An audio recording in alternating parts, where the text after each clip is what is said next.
আমি এখানে একটা ভেন্ডিকে দুদিক দিয়ে কেটে তারপরে মাঝখান দিয়ে কেটেছি, বড় বড়ই রেখেছি।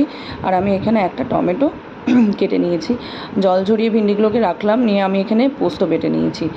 আর কড়াই গরম করে তার মধ্যে সর্ষের তেল দিয়ে তার মধ্যে আমি জিরে ফোড়ন দেবো। জিরে ফোড়ন আর শুকনো লঙ্কা জিরে ফোড়নটা ভাজা ভাজা হয়ে গেলে তারপরে আমি এখানে ভিন্ডিটা এখানে দিয়ে দেবো। ভিন্ডিটা দেওয়ার পরে আমি এটাকে ভালো করে তেলের সাথে মিশিয়ে নেব। ভালো করে মিশিয়ে নেওয়ার পর এখানে আমি পরিমাণ মতন নুন আর পরিমাণ মতন সামান্য একটু হলুদ দেবো। এটা যেহেতু আমি ভিন্ডি পোস্ত করছি, তো হলুদটা নাও দিতে পারো যারা যারা চাইবে। আমি এখানে সামান্য মতো দিয়েছিলাম। আর এই সবজিটা একটু মাখো মাখো খেতে খুব ভালো হয়। আর এটাকে ঢাকা দিয়ে একটু ভেজে নেওয়ার পর ঢাকা দিয়ে এটাকে আমি ভিন্ডিটাকে আর টমেটোটাকে নরম করে নেব। তারপরে আমি এখানে পোস্ত বাটাটা দিয়ে দেবো। পোস্ত বাটাটা ঢালার পর আমি এটাকে ভালো করে রান্না করে নেব, মানে নাড়িয়ে মিশিয়ে নেব পুরো ভিন্ডির সাথে। মিশিয়ে নেওয়ার পর আমি এটাকে ঢেকে এটাকে আমি একটুখানি রান্না করে নেব। তারপরে যেমনই ভিন্ডিটা নরম হয়ে আসবে সেরকমই আমাদের এই ভিন্ডি পোস্তটা রেডি হয়ে যাবে।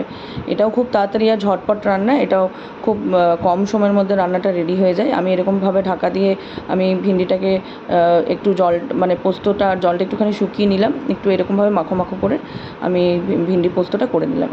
এখানে দেখুন আমার ভিন্ডিটাও নরম হয়ে গেছে, তো আমার এখানে ভিন্ডি পোস্তটা রেডি।